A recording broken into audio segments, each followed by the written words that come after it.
it's not always bright. Like sometimes you don't see the tunnel at the end, and sometimes you have down years, and sometimes you have, high years. So, never ever, give up, never take a percentage of your effort out. Ladies and gentlemen, you wanted it, you got it. The place for the untold, real, raw, and juicy stories of dirt track racing. It's Dirt Track Confessions. And now here's your host, Mandee Pauch Mahaney. Hello, everyone. Welcome to Dirt Track Confessions. I'm your host, Mandee Pauch Mahaney. On this week's episode, we have one pretty cool chick joining us, Jade Avedisian. Jade, how are you over there, girlfriend? What's going on? I'm doing well. Very busy right now, getting ready for Hickory. I just got back last night from Houston. I got to visit the Mobile One headquarters, so that was pretty cool. But yeah, heads down for this weekend, and we're gonna go into Hickory and give it our best shot, and see if we can get 3 in a row here. Heck yes, I love that. So I thought about this. I don't even know where to start with you. First off, I should have fact checked myself. You're 18? Yes, I'm 18. 18. That is just mind blowing to me. So Jade's 18. She's been racing. I think was it like 6, 7? When did you jump behind a wheel?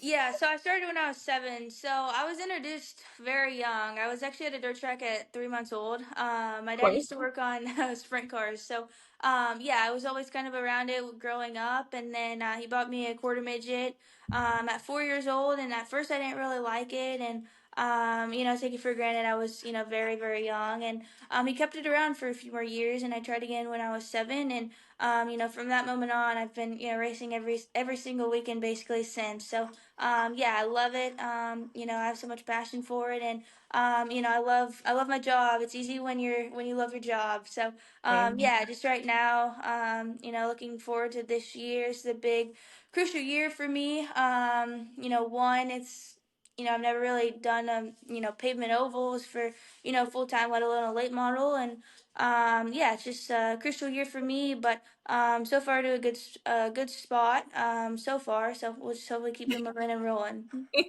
Nothing but good vibes. So I'm curious, is there one, like, I have a few races in mind that like I've been like, okay, this girl's she's good. Is there one race in mind that you feel, and I hate to say like was the turning point, for your career, but like really helped you kind of like set the stage, have all eyes on you?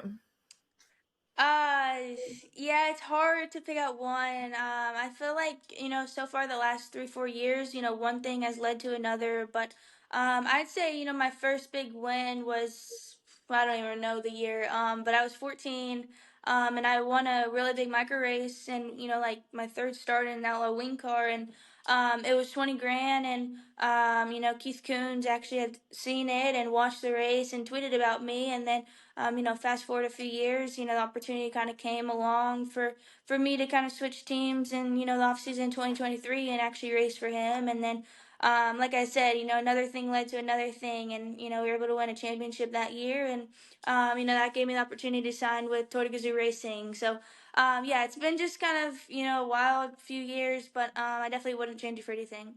Okay, so I gotta ask, are we in school?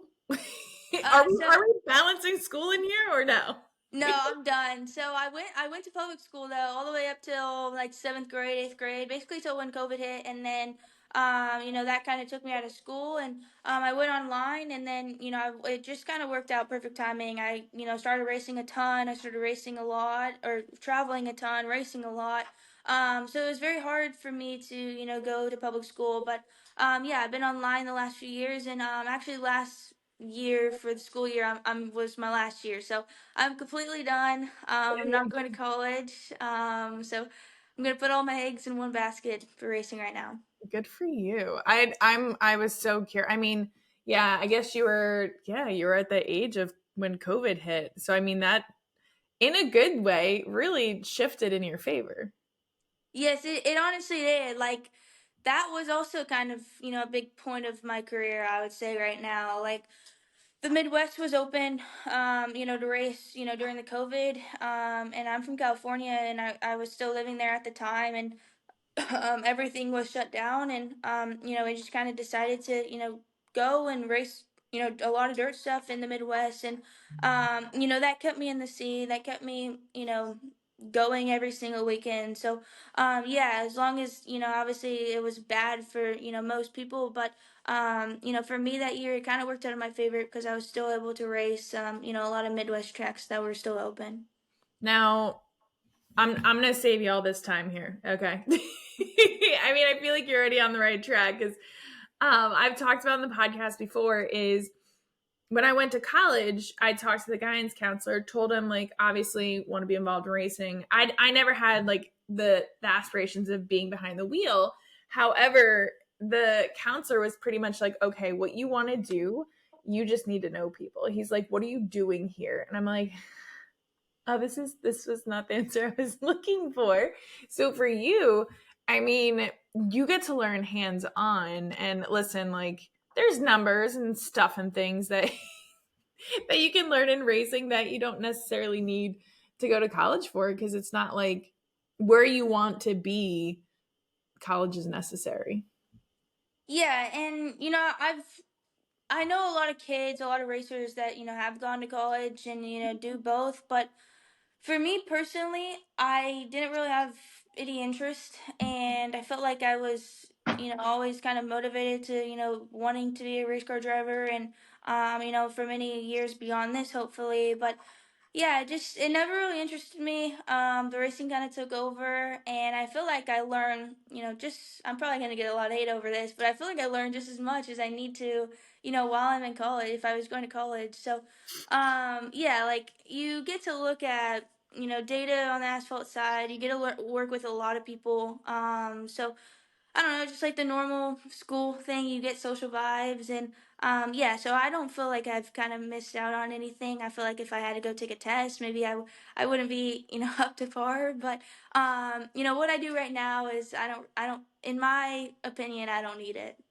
Listen, girlfriend, the hate you're gonna get is from people that don't chase after their dreams. So keep doing what you're doing because it's freaking phenomenal. So have you felt like there's been any, like big challenges that you faced so far that kind of have been some strong learning lessons per se, which I'm sure, I mean, there has to be something that maybe sticks out to you. Yeah, I'd say like my biggest challenge over the last few years is last year definitely getting hurt. That was, a step back. I never had, had any injuries. That was, my first injury, and it's not ideal, having head injuries. So, Yeah. yeah, that kind of took me out, good part of the season, beginning of the year, last year in April for 6, 7, 8 weeks, and then kind of came back over summer, and then took me out again in September, and I haven't been back in a dirt car since. So, yeah, that's just kind of like mentally and physically like tough on your body.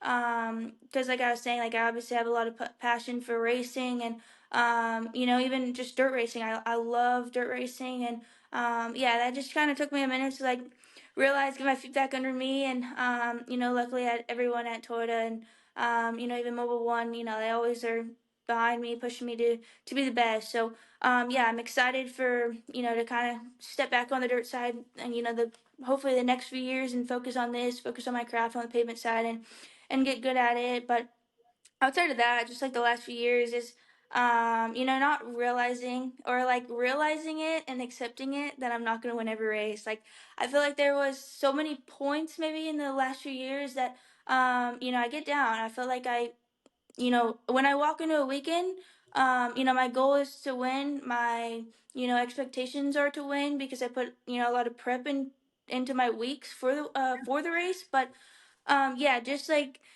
you're not going to win every race, no matter how good you are. The sport's like just too tough right now. So, just realizing it, accepting it, keep my head high, always, wanting to be the best, always continuing to learn. And, even when I do win, I always look back and figure out, if I won by 4 car lanes or 3 car lanes, why couldn't I win by, 5 or 6? So, Yeah. just always, trying to be the best, that I can.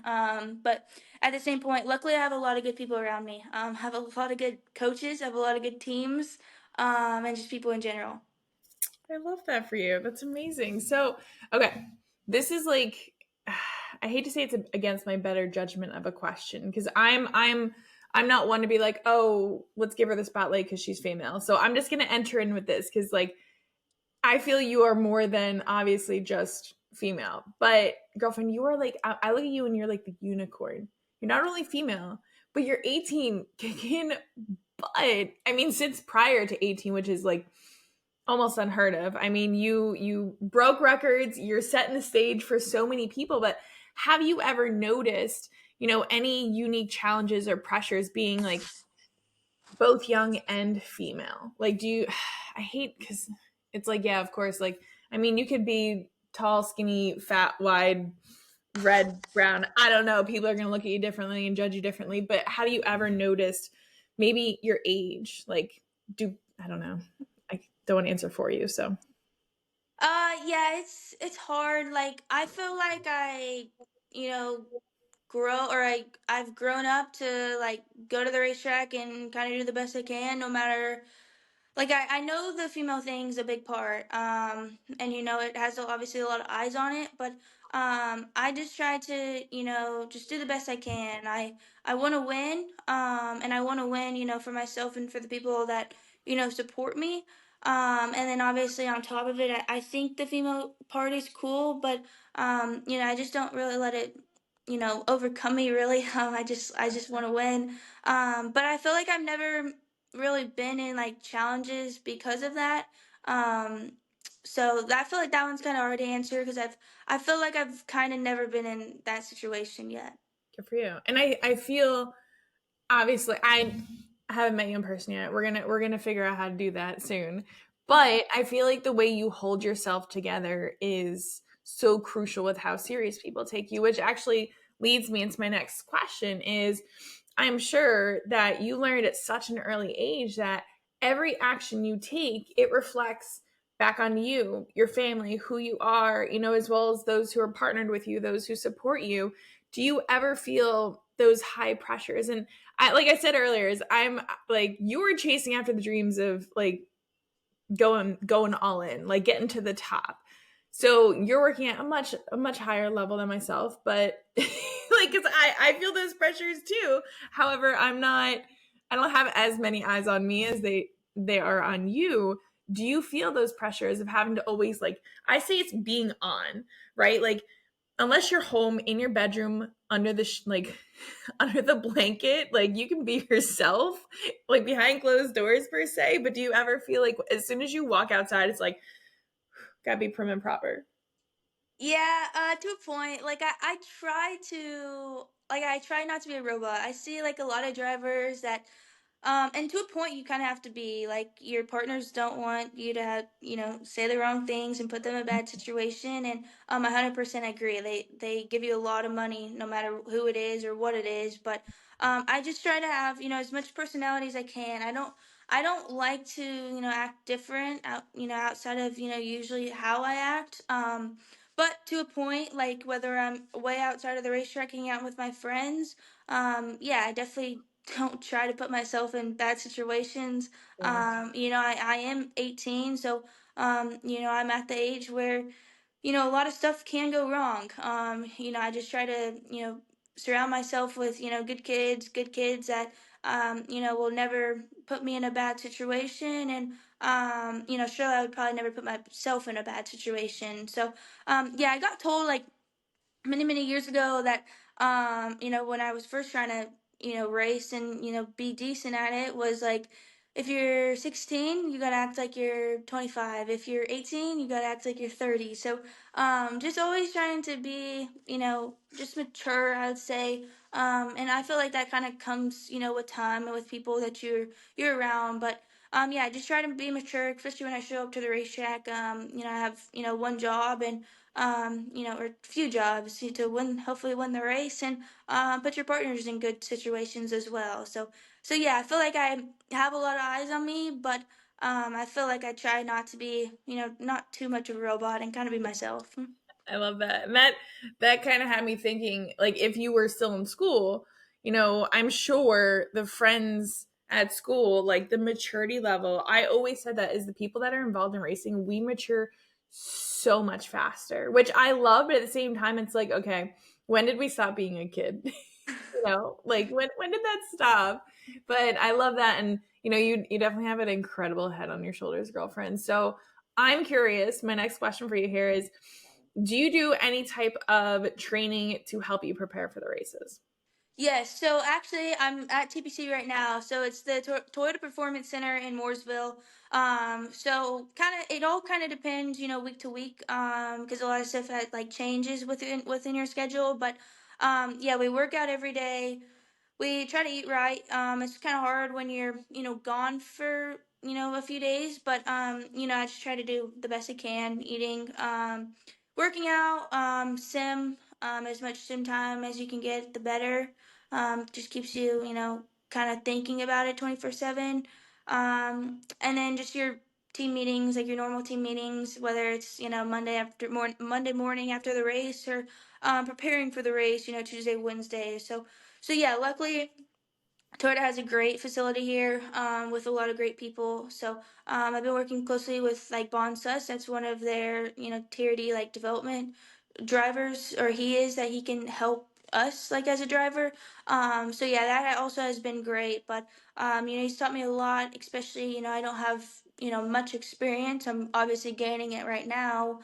The more I do it, but walking into this year, I didn't have any. I had 2 races under my belt, so it's a big step. But everyone here is try to speed up my process as fast as possible. So it's been a huge help.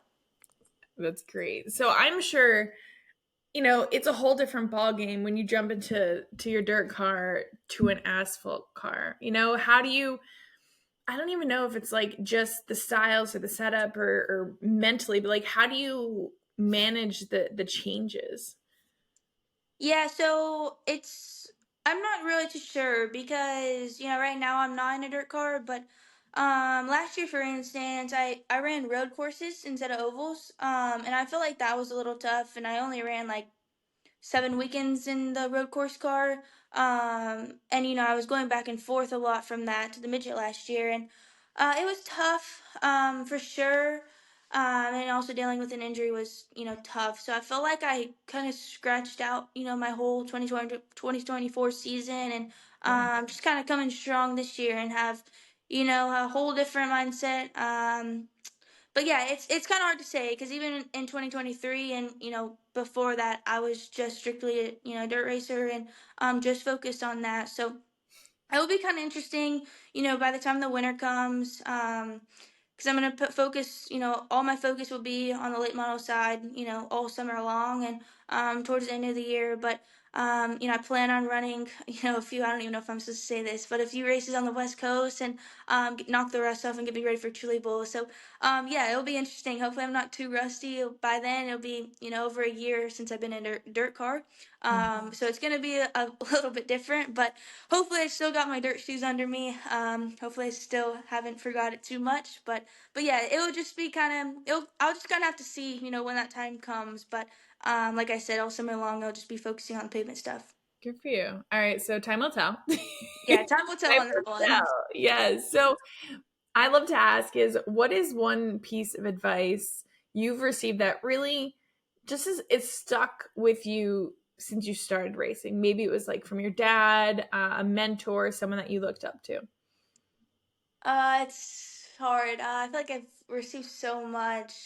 But just probably like I've heard this one, online, and a few people have told me this, but like prepare during the week as best you can and go race like it doesn't matter. Like go give it 110%. It's a race car. Anything can happen. It's a race. Anything can happen. But be 110% ready with your best foot forward, coming into the weekend, and leave the weekend, knowing you did 110% of your complete effort. And, between the weekend, whatever happens, happens. But yeah, I've always just kind of been told, like, prepared the best you can, go race like it doesn't matter, go race as hard as you can. So yeah, that's probably the best piece of advice I've kind of stuck with me. That's smart. So I feel this isn't obvious, but we're gonna ask it anyways. Is I feel crazy asking an 18-year-old, what's your end goal? Okay, but where do you envision yourself? Like, let's just do 5, 10 years. Like before you're 30, girlfriend, where do you want to be? Like, let's hear it. My goal is to run in the Cup Series. Racing on Sundays. I don't really know, my timeline, but I've just been kind of told over the last few months if I win and if I keep on winning, my speed of getting there will be faster. So Okay. that's just kind of what I've had in mind right now is just win, win, win, and the right time will come eventually, and hopefully I can, be the one racing on Sundays. Yes. I'm like sensing it already. Like the energy, it's there. The confidence, I mean, you're clearly putting in the work, which is incredible. So now, I mean, obviously, we both know that racing is 24/7, right? Like you're breathing it, you're thinking it, you're everything. But for that one day when you're not racing, like when time allows, what are some things that you actually enjoy outside of racing? If I you, like if you to. remember, What was that? if you even remember, like whenever last time was. Yeah, I like to golf. I usually golf, when I can. I haven't golfed in a while, but I like to golf. I like to, wake surf and do all that in the summertime, and then I like to snowboard in the wintertime. So yeah, it's kind of hard, especially over my winter, to kind of have an off season. I feel like this was my first year where I didn't, go cold for a few weeks or even a week. So I was just trying to prepare as best I could for this year, but yeah, I'll get back to that probably next season. So yeah, those are some of the fun things I like to do. She's a sportsaholic. I see you. Yep. Like honestly, anything. Like I just actually was playing basketball with some of the people at TRD.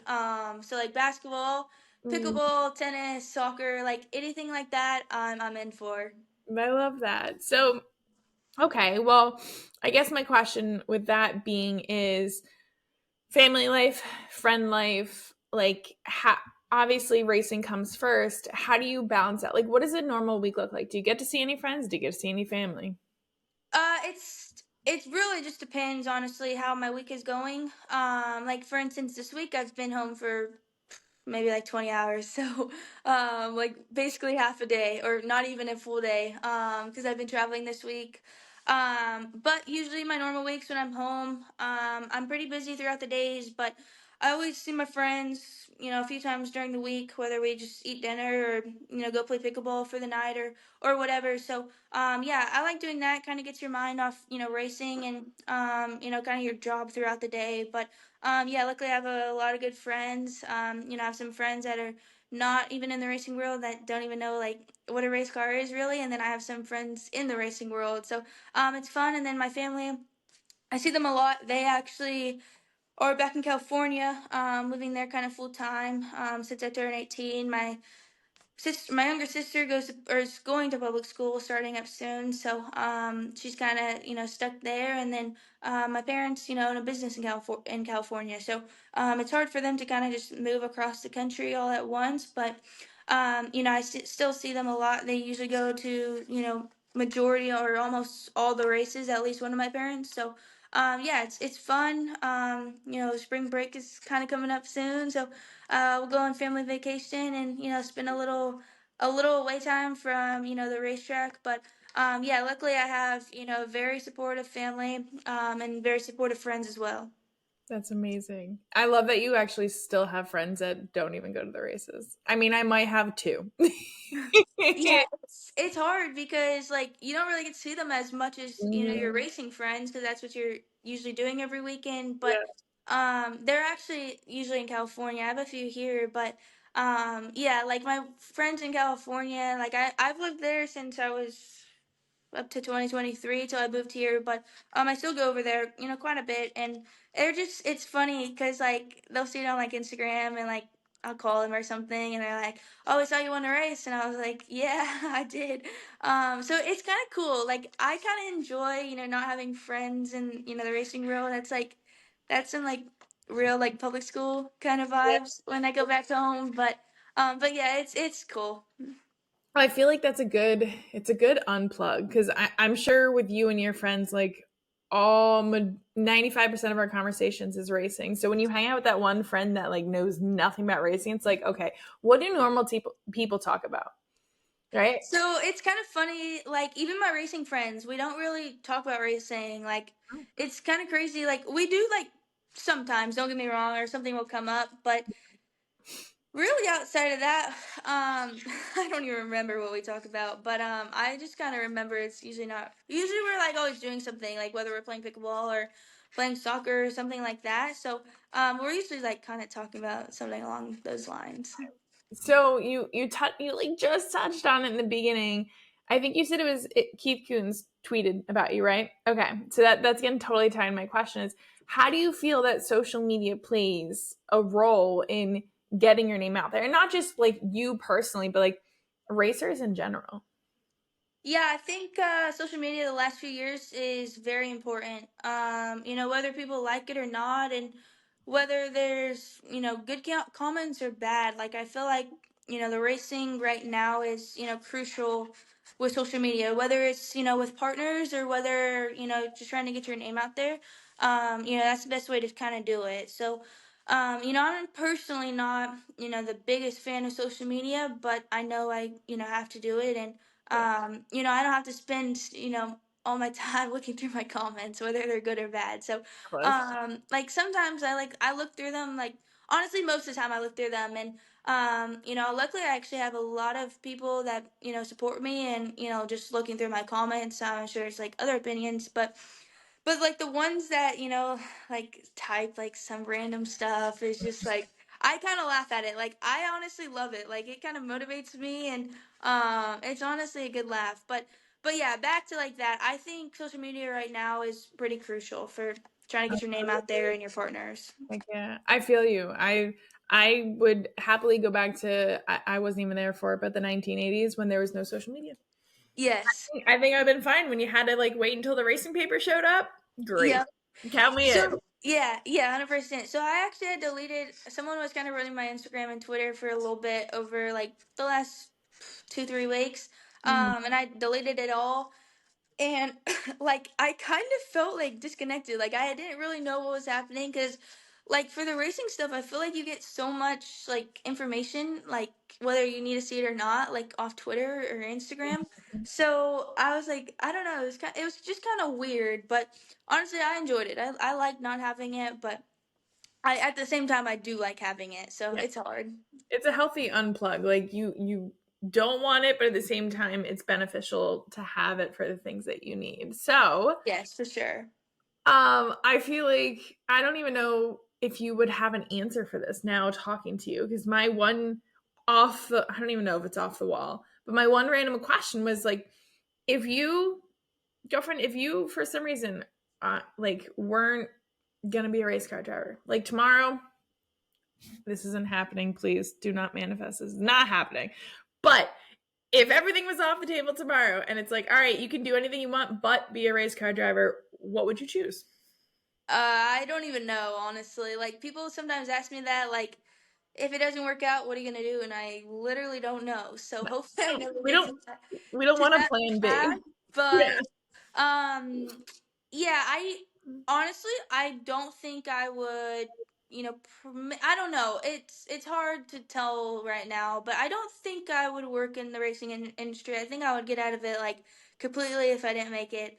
And I think I would, either work for my dad or I don't really know. Maybe work for a golf course or something. I don't know. Hopefully I never get to that point. I, Because yeah. I seriously don't know. So yeah, we'll see if that ever happens. Listen, there's oh gosh. I just asked because I didn't know if there was like that one thing that you actually enjoy. Like you might enjoy consuming or doing, but I'm not good at quoting quotes, but there is some kind of good story out there about like burning all of the ships.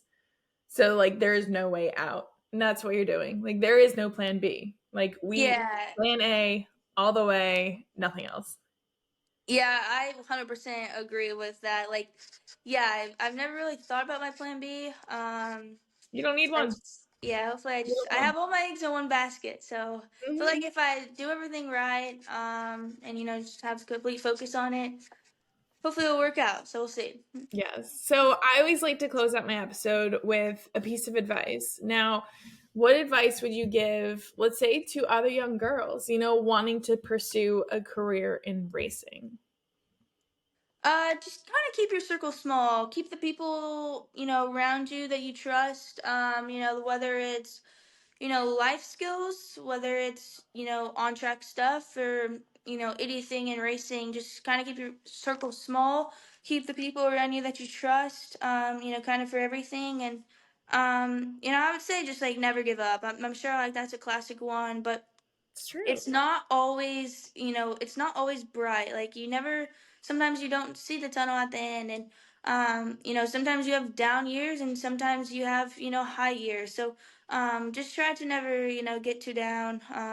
Never ever, give up, never, take a percentage of your effort out. Always give it 100%, 10%, and, work out. I feel like I've been in, those situations before where you just aren't winning. For instance, last year was, my first time I had never won, a dirt race. So, that took me a minute to, realize. And I was like, dang, like when I took a step back, I was like, wow, that's like very surprising. But, everything happens for a reason.